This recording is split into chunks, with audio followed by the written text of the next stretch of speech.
Oscillators, second unit in electronic circuit 2. What is oscillator? Oscillator is nothing but electronic circuit that generate an output signal without the necessity of an input signal. It produces a periodic waveform on its output with only the DC supply voltage as an input. The output voltage can be either sinusoidal or non-sinusoidal depending on the type of oscillator. So here we have different types of oscillator which produce various type of outputs including sine wave, square wave, triangular wave and sawtooth waves. This is the basic block diagram or oscillator diagram. So from the oscillator, from the figure we can observe we are receiving the DC supply voltage for the oscillator to produce the sine wave, square wave and triangular wave. So here the oscillator can be of two types. Feedback oscillator. So one type of oscillator is the feedback oscillator, which turns a fraction of the output signal to the input with no net phase shift, resulting in a reinforcement of the output signal. After oscillations are started, the loop gain is maintained at 1 to maintain oscillation. A feedback oscillator consists of an amplifier for gain. Either a discrete transistor or an op-amp can be used, and a positive feedback circuit that produces phase shift and provides attenuation, which is shown in the figure. Second type of oscillator is the relaxation oscillator. So instead of feedback, a relaxation oscillator uses an RC timing circuit to generate a waveform that is generally a square wave or other non-sinusoidal waveform. Typically, a relaxation oscillator uses a Schmitt trigger or other device that changes states to alternately charge and discharge a capacitor through a resistor. Relaxation oscillators are discussed in next section.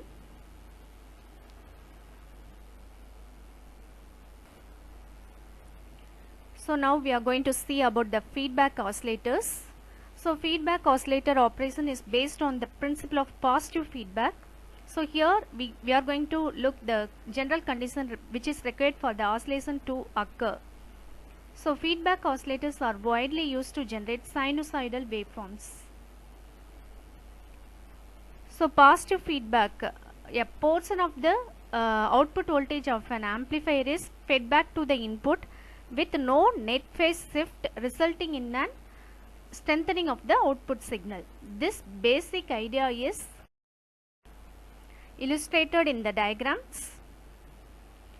So as you can see, the in-phase feedback voltage is amplified to produce the output voltage, which turn produces the feedback voltage. That is, a loop is created in which the signal maintains itself and a continuous sinusoidal output is produced. This phenomenon is said to be oscillation.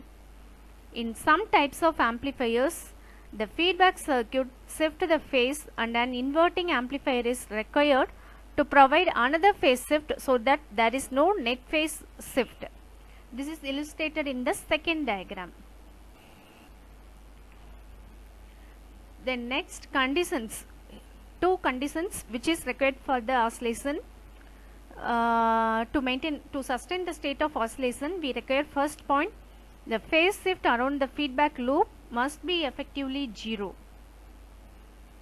The voltage gain ACL, that is closed loop gain, around the closed feedback loop gain must be equal to unity.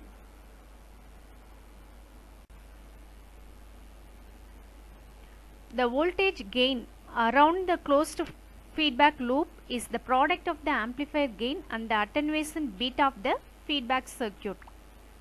That is CL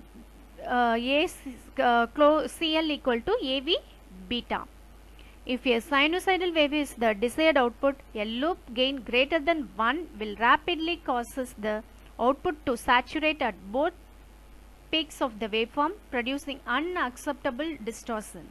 To avoid this, some form of gain control must be used to keep the loop gain at exactly 1 once oscillation have been started.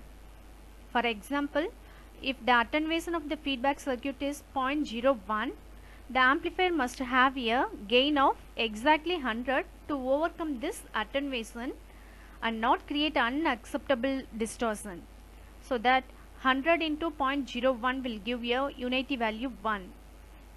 An amplifier gain of greater than 100 will cause the oscillator to limit both peaks of the waveform.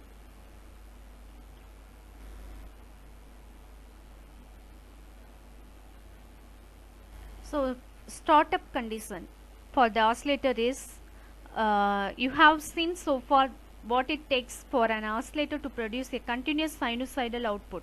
Now let's examine the requirement for the oscillation to start when the DC supply voltage is first turned on. As you know, the unity gain condition must be met for oscillation to be maintained. For oscillation to begin, the voltage gain around the positive feedback loop must be greater than 1 so that the amplitude of the output can build up to a desired level. The gain must then decrease to 1 so that the output stays at the desired level and oscillation is sustained. The voltage gain condition for both starting and sustaining oscillation are illustrated in the figures. So RC feedback circuit. There are three types of feedback oscillators that use RC circuit to produce sinusoidal outputs, or this Wien bridge oscillator, phase shift oscillator and twin T oscillator. Generally, RC feedback oscillators are used for frequency up to 1 MHz. The Wien bridge is by far the most widely used type of RC feedback oscillator for this range of frequency. So first we are going to see about the Wien bridge oscillator, which is most widely used type of RC feedback oscillator. So here this is one type of sinusoidal feedback oscillator, which is a fundamental part of the Wien bridge oscillator is lead lag circuit, which is shown in the diagram. As the frequency increases, XC2, that is capacitor 2, decreases, thus allowing the output voltage to increase.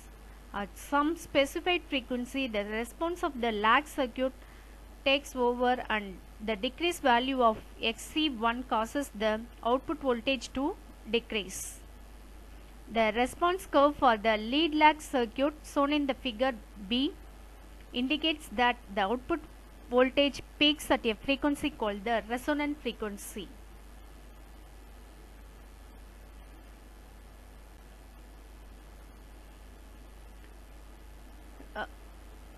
So at this point the attenuation of the circuit is 1 by 3 if R1 equal to R2 and capacitor C1 equal to C2. To summarize, the lead lag circuit in the Wien bridge oscillator has a resonant frequency at which the phase shift through the circuit is 0 degree and the attenuation is 1 by 3.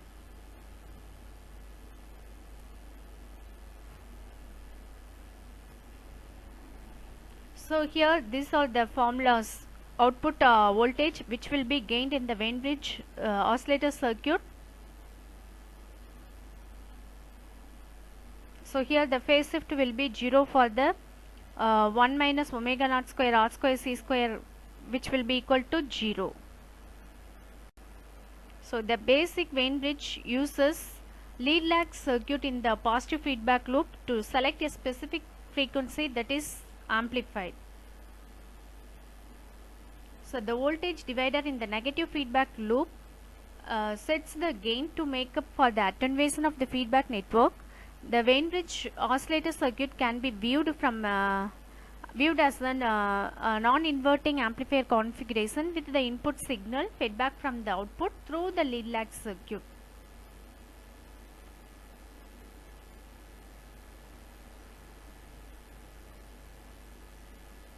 So as you know, for the circuit output to oscillate, the phase shift around the positive feedback loop must be 0 degree and the gain around the loop must be equal to unity. So the 0 degree phase shift condition is met when the frequency is resonant, because the phase shift through the lead lag circuit is 0 degree and there is no inversion from the non-inverting input of the op-amp to the output. So the closed loop gain of the non-inverting amplifier is 1 plus R1 divided by R2. Since there is a loss of 1 by 3 of the signal in the positive feedback loop, the non-inverting amplifier must have a gain of exactly 3 as set by R1 and R2 to make up for the attenuation. The unity gain condition is met when R1 equal to 2R2. This is the diagram for the phase shift around the loop 0 degree and also for the voltage gain, this unity.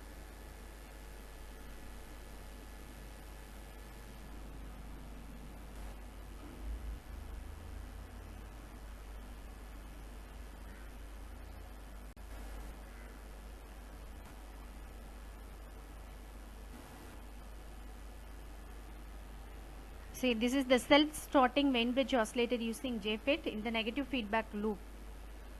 So here the gain of the op-amp is controlled by the components shown in the blue box, which include the JFET. The JFET drain source resistance depends on the gate voltage. With no output signal, the gate is at 0 volts, causing the drain source resistance to be at the minimum. With this condition, the loop gain is greater than 1. Oscillations begin and rapidly build to a large output signal. Negative output signal forward bias D1, causing capacitor C3 to charge to a negative voltage. This voltage increases the drain source resistance of the JFET and reduce the gain and hence the output. With the proper selection of the components, the gain can be stabilized at the required level.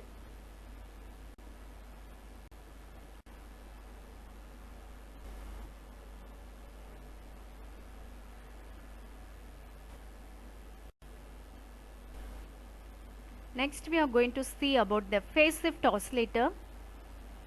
So here a sinusoidal feedback oscillator which uses 3 RC circuit in each in the feedback loop can provide a maximum phase shift approaching 90 degree.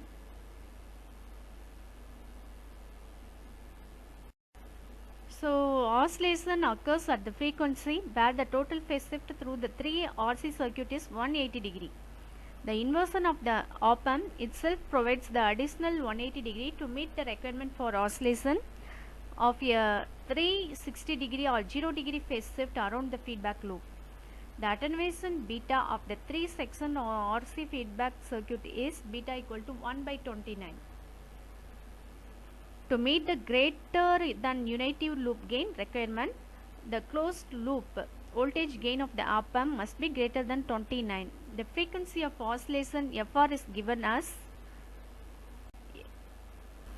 1 by 2 pi root of 6 into RC. So this is the multisim, can simulate the phase shift oscillator but has difficulty starting. In the multisim file, for example 16.3, switch is provided to provide a voltage